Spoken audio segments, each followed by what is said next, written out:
Every prophet dealt with the situation of an enemy from jinn and mankind. The shayateen from jinn and mankind. Right? And this battle against the shaitan is not something which is new.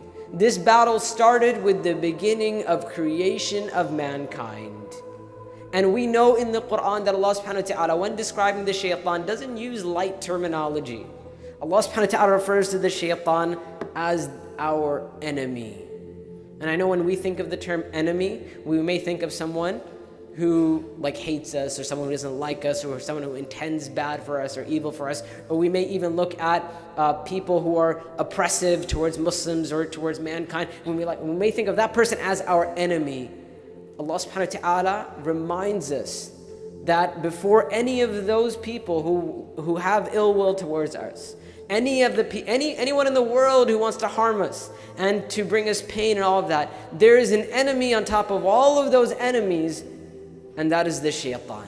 Inna shaytana lakum adu. Allah says that the shaitan is most certainly an enemy for you.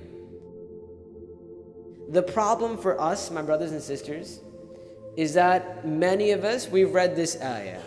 I believe it's in Surah Fatir. We've read this ayah before. We've heard that the shaitan is our enemy. The problem is that, number one, we don't understand what it means to say that the shaitan is our enemy. Number two, we are extremely complacent when it comes to the topic of the shaitan. Right? Many of us, we don't even consider how the shaitan even affects our life. We go through our lives, and often I say this to my class when we talk about the shaitan. I pose a question: when was the last time you woke up in the morning and you said to yourself, today I will take the shaitan as my enemy?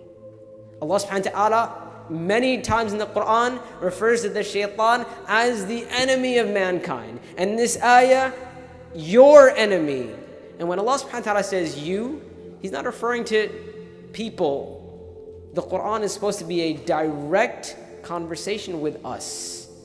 So when we hear aduwwun lakum, for you, we're supposed to ask ourselves a question and say, how is he an enemy for me? Many of us, we don't even know what that means.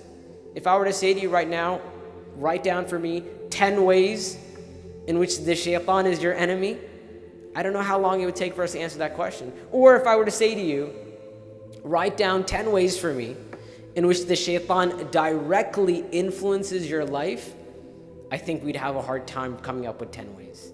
And have no doubt that the shaitan influences our life in many more than 10 ways. And this is why if you go through the Quran and the Sunnah, you see mention after mention after mention of the shaitan. The shaitan influences our life in many more ways than we even imagine. If we were to ask the shaitan, if we were to talk to the shaitan, we would understand that he has one goal.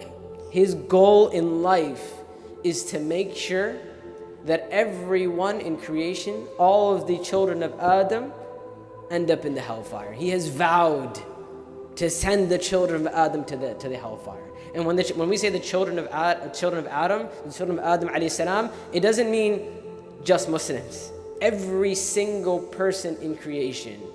Have no doubt that the shaitan is actively working to send these people to the hellfire. From the very beginning of creation, Allahu A'lam how long, thousands upon thousands upon thousands upon thousands of years, the shaitan has been working to mislead mankind. And he's been learning. And this is why the shaitan, he understands two very, very dangerous things about us. He understands our fears and he understands our desires. And when you know somebody's fears and desires, that's a very powerful tool to control someone. And the shaitan has access to both. He's been learning and studying us for that very long time. And this is why if you look in the Quran, Allah subhanahu wa ta'ala actually tells us of conversations that took place between Allah and Iblis and the shaitan. Why are those conversations there? Sometimes we think they're just stories, right? We hear that the Iblis said this and that, and he refused to prostrate to Adam alayhi salam. We think that they're just stories. But the reason why Allah subhanahu wa ta'ala tells us about the speech of shaitan is for us to understand how the shaitan is our enemy, and it's for us to understand how we can protect ourselves. Because the shaitan, in the beginning of creation, when Allah subhanahu wa ta'ala created Adam alayhi salam, at that point he vowed to mislead mankind.